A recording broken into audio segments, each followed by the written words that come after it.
نحمده ونصلي على رسوله الكريم اما بعد اعوذ باللہ من الشیطان الرجیم بسم اللہ الرحمن الرحیم كل نفس ذائقة الموت قال النبی صلی اللہ علیہ وسلم اللہم بارک لی فی الموت وفیما بعد الموت او کما قال علیہ الصلاۃ والسلام۔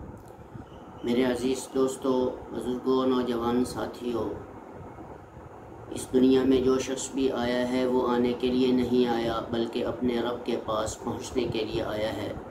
یہ دنیا متاع الغرور ہے، یہ مچھر کا پر ہے، یہ بیت العنکبوت ہے، یہ مکڑی کا جالا ہے۔ اس دنیا میں کسی شخص نے بھی نہیں رہنا بلکہ ہمیشہ ہمیشہ کے لیے اس دنیا کو چھوڑ کر اپنے رب کے پاس جانا ہے۔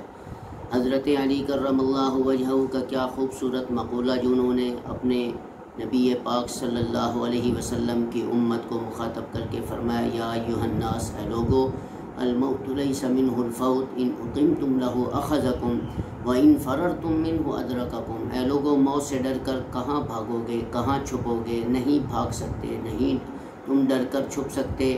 یہ ایسی اٹل حقیقت ہے کہ وَأَيْنَمَا تَكُونُوا يُدْرِككُمُ الْمَوْتُ وَلَوْ كُنْتُمْ فِي بُرُوجٍ مُشَيَّدَةٍ۔ موت اپنے پنجے گاڑ چکی ہے، یہ تمہیں کہیں نہیں بھاگنے دے گی۔ جب تمہارا وقت آئے گا تو اللہ تمہیں اپنے پاس بلا لے گا۔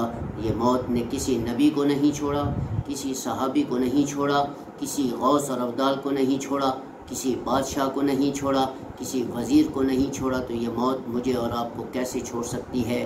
یہ قبر اس دنیا میں چلنے والے لوگوں کو 70 مرتبہ پکار پکار کے کہتی ہے، انا بیت الوحشہ، انا بیت الوحشہ، انا بیت الدود، میں وحشت کا گھر ہوں، میں کیڑے مکوڑوں کا گھر ہوں، ذرا سنبھل کے آنا۔